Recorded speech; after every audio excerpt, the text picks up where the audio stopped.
දවසක් එක නැන්දම්ම කෙනෙකුට ඕනි වෙනවා එයාගේ බෑනලා 3 දෙනාගෙන් කවුද එයාට වැඩිපුරම ආදරේ කියලා බලා ගන්නවා. ඉතින් මේ නැන්දම්මා කල්පනා කරලා පුංචි ප්ලෑන් එකක් හදා ගන්නවා. එයාගේ ලොකු බෑනට කතා කරලා යනවා ලොකු බෑනත් එක්ක ගඟ ගාව ඇවිදින්න.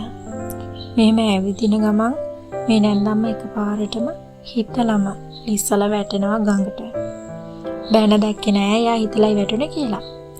දෙපාරක් නොහිතම ලොකු බෑන වතුරට පැනලා තමන්ගේ ආදරණීය නැන්දම්මව බේර ගන්නවා.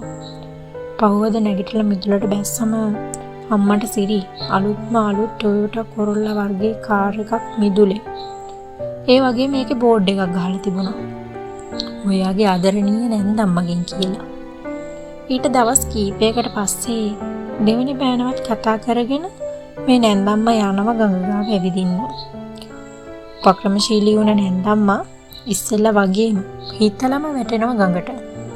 ගිලෙන්න යන විදියට කෑ ගහනවා.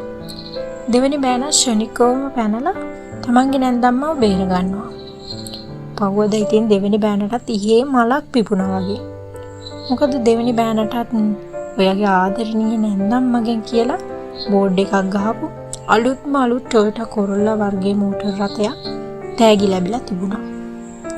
අන්තිමටම මේ නැන්දම්මා තමන්ගේ බාල බෑනවත් එක්ක කරගෙන ගඟ ගාවට යනවා ඇවිදින්න. කලින් දෙපාරෙම වගේ මේ පාරත් ඒ රංගපෑමම කරනවා. හිතලා ලිස්සලා වැටිලා ගිලෙන්න යනවෝ කියලා කෑ ගහන නැන්දම්ම දිහා බලාගෙන බාල බෑන නම් කරන්නේ හයියෙන් hina වෙන එක. ඔහුට කිසිම ගාණක් නැහැ. පහුවද උදේ නැගිටලා මිදුලට බැස්සම තමයි කොල්ලා ගෑස් දෙක උඩ ගියේ. මොකද අලුත් BMW M5 වර්ගයේ මෝටර් රථයක්. එයා දකිනවා ඔයාගේ ආදරණීය මාමණ්ඩියගෙන් කියලා බෝඩ් එකකුත් එක්ක. ඉතින් කතාව නම් මනක්කල්පිත කතාවක්. ඒත් ඔයාලා ගාවට අරන් එන්න හිතුනේ සමහර කතාවල අවසානයත් හරි පුදුම විදියේ උත්තර අපි ළඟට අරන් එනවා. හරියටම අපේ ජීවිතේ වගේ. මොකද උඩින් පේන දෙයට වඩා අමුතුම කතාවක් මේක ඇතුළෙම ලියවෙලා තියෙනවා. අපි හැමෝම try කරනවා. කාගේ හරි සාර්ථකත්වයක් දැකලා ඔවුන්ව කොපි කරලා ඔවුන් කරපු දේවල්ම කරලා ඒ වගේ සාර්ථක ජීවිතයක් ලබා ගන්න. නැහැ. ඒක නෙවෙයි සාර්ථකත්වය කියන්නේ. කවදාවත් අනුන්ගේ කොපියක් වෙන්න එපා. ඔබ ඔබේ ගමන, ඔබේ පාරේ, ඔබේ විදියට යන්න. අන්න එතකොට ඔයාට පුළුවන් වේවි.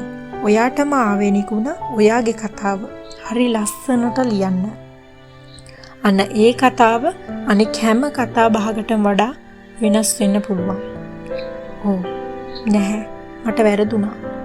වෙනස් වෙන්න පුළුවන් නෙවෙයි. අනිවාර්යෙන්ම වෙනස් වෙනවා.